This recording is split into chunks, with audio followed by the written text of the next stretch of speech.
സാമ്പാർ വെക്കാൻ നോക്കിയപ്പോ തക്കാളി ഇല്ല. അപ്പൊ ഞാൻ എന്നാ അപ്പുറത്തെ വീട്ടിൽ പോയി ഇച്ചിരി തക്കാളി മേടിക്കാൻ ഓർത്ത് ചെന്നതാ.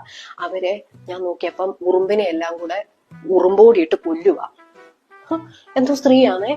ഞാനാണെങ്കില് ഇവിടെ ഉറുമ്പ്, എനിക്ക് ജീവികളെന്ന് വെച്ചാൽ ജീവനാ കേട്ടോ.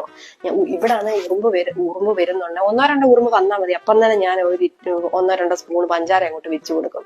അപ്പോഴത്തേനും അവിടെ ഇവിടെ ഉറുമ്പെല്ലാം കൂടി ഇങ്ങനെ വരും. വന്നിട്ട് ഇതുങ്ങളെല്ലാം കൂടി ഇതിന്റെ മണ്ടയിൽ ഇങ്ങനെ കയറിയിരുന്നു, ഈ പഞ്ചാരയുടെ മണ്ടയില് വന്നിരുന്ന് ഇങ്ങനെ കയറിയിരുന്നു അങ്ങ് തിന്നും ഈ പഞ്ചാര ഇങ്ങനെ നിറച്ച്. അത് കാണാൻ തന്നെ എന്തൊരു ഐശ്വര്യമാണെന്നറിയാവോ. ആ സമയം കൊണ്ട് ഞാൻ പോയി വെള്ളം തിളപ്പിക്കും. നല്ല വെള്ളം തിളച്ചതിന് ശേഷം ആ വെള്ളം കൊണ്ടുവന്ന് ഞാൻ എന്റെ മണ്ടയ്ക്ക് ഇങ്ങനെ ഒഴിച്ചു കൊടുക്കും. ഇങ്ങനെ ഒഴിച്ചു കൊടുക്കുമ്പോ ഈ തുള്ളി വെള്ളമൊക്കെ കൊടുക്കാതെ നിങ്ങൾ എങ്ങനെ, ഈ ചാകാൻ നേരത്ത് തുള്ളി വെള്ളം കൊടുക്കണ്ടേ? ഇനി ഞാൻ വെള്ളം കൊടുക്കണം. തുള്ളി വെള്ളമൊക്കെ കൊടുക്കാതെ നിങ്ങൾ എങ്ങനെ കൊല്ലാൻ തോന്നും?